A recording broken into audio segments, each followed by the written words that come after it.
When you need a mortgage, don't stress at all. Just tune right in and give these guys. Good morning, YouTube. Today is Tuesday, July 7th, and Tom has taken over my office. What's going on, Anth? What's going on, fellas? Not too much. It's a work from home day today, I guess, from Ryan's home. Sure Still in is. the office. Sure is. Me and Tommy are going to see the GOAT today, Mr. Messi. So pretty excited about that. Yeah, head out of here. We're going to get this finished up here and jump on that subway. That noon kickoff. We love the noon kickoffs. This is our second one in 2 weeks, right? Yep. Anth, before we talk soccer, we're not going to talk USA. Very sad. We're going to jump right into our main topic today because it's what everyone's asking us. Why are rates stuck? We have interest rates still at mid sixes, but the war is over. Rates were supposed to come down. What the heck is going on here? You know, I think it's a lot of misconceptions out there, man. I mean, everybody's been waiting for 2 years for rates to come down into fives. You know, people were telling clients that as well, and they couldn't have been more wrong. We've been saying it on this show for 2 years. You know, we're not going to see low fives and fours again. You know, what would have to take for that to do or reduce to that level? I mean, the market's going to be in shambles if we go back down to fours because the government would have to step in, add money to mortgage-backed securities, inflation would rise, and that's part of the reason why the rates are staying where they're at is because of inflation. You know, it's up from, 2.9 to 4.2. You know, so yes, they're definitely concerned about inflation in the market. And by lowering the rates doesn't help inflation. It actually helps increase it. So ultimately keeping it status quo where it is, hoping that it's going to help inflation come back down. But if you guys remember, back in 2019, the rates were exactly where they are right now before COVID. So it's the average rate. So it's not like they're high. You know, a year and a half ago, we were quoting 7.5%. So they're pretty darn good rates. It's just the perception is wrong. Yeah, I mean, if we're looking at the current market too, Tom, we got a new Fed chair, didn't do anything at the first meeting. The next meeting is until the end of July. Rates are not moving to the news of the war ending. So if you're sitting there on the fence, you're just going to wait till rates drop. The only thing that's happening is homes continue to go up in price. You're still seeing multiple offers on a lot of these homes, and you're just missing out on gaining equity waiting for these rates to drop. Yeah, and I mean, we could show detailed sheets and marketing of that all day with how much money you're losing. And I've been trying to push that in some of my offices. Like, you're missing out on X amount by waiting 2 years just for a lower rate. And it couldn't bode more true to right now. Home prices are up even more than they were last year. And we will continue to see them rise, I believe, here as we're projecting going to be even more next year. So if the rates do plummet, yeah, good for everybody, seeing a lower rate. That home price is going to skyrocket. And we've seen that trend time over the last 6-7 years is just rates fall a little bit, the home values shoot up. There's no real savings. The only real savings and the only way to actually gain money or, get money is to buy now. The quicker you get in, the quicker you start building equity. That is the best way to start this whole process and to build wealth.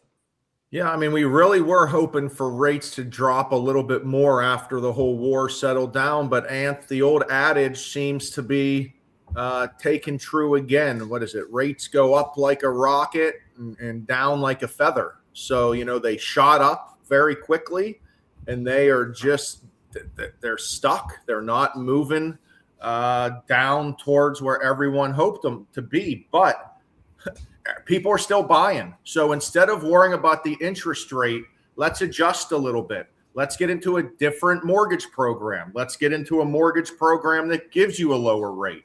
Let's get temporary buy downs or full rate buy downs that give you a lower rate. Again, there's already products built into the mortgage world for us to help you get a lower interest rate if you need to. And then on the flip side, Anth, we have PHFA that's going to give you that lower than par interest rate on most cases if you're a first-time home buyer or resident of Pennsylvania. Yeah, I mean, we have every residential program, available in the market, and we certainly provide those options to our clients. The unfortunate part is they're hearing so much information from so many different people. I mean, if you're not getting your information from your mortgage advisor, for one, you need a new mortgage loan officer, and for two, you should be getting it from the mortgage lender, not anybody else that's out there. Uncle Bob bought a house 25 years ago, and apparently he's an expert. But he only bought one house. There's so many things that we can do on the back end. No PMI option, seller buy down, buyer, rate buy down, temporary buy. Yeah, there's so many things we can do to make that home, keyword, affordable. Okay, and that's where a lot of the information gets missed. I understand people want to sell houses, but we're looking out for the buyer and the affordability to be able to buy that home so they don't have issues 24, 60 months down the line, going into foreclosure because they love that house. That's great, but we got to make sure it's affordable. We have those options. It's so true. Everyone wants to talk interest rate. Everyone wants to brag about their rate and explain that, but that is only a little piece to what your payment's going to be. There's many other features. And I mean, if you could get into one mortgage program instead of the other and get 1/4 or 0.5% less, plus lower mortgage insurance, there are items that we can do on the lending side to help you out with your payment. But you have to talk to us. We have to get into the nuts and bolts of what works for you. And we need a real estate agent that will work with all lending types. It doesn't help anything if we have something set up on a T financing and we get the call from the real estate agent that because of the financing, we can't get offers accepted. Sometimes it might take a little bit of a longer time to get some of these offers accepted. But if it's right for the financing, it might be right for the buyer, Tom. 100%. And what the best way to do that is to talk through that with every single buyer, because every single person is absolutely different and what they want is different. What they need is different. So it is so individualized, and that's what we do on a day-by-day basis is tailor to people's needs. So I think if your loan officer doesn't know footy, doesn't know soccer, then you should probably find a new loan officer as well, because these guys on the screen can help you with mortgages. They can help you talk through these World Cup games, and we have your back.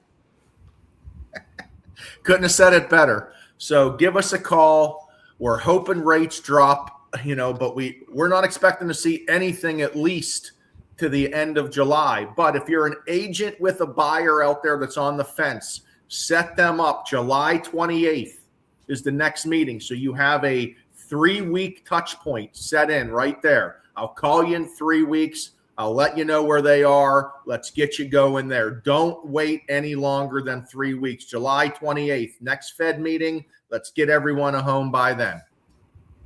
Let's do it. See you guys. Later, boys. See you, fellas. Tom, Ryan, and Anthony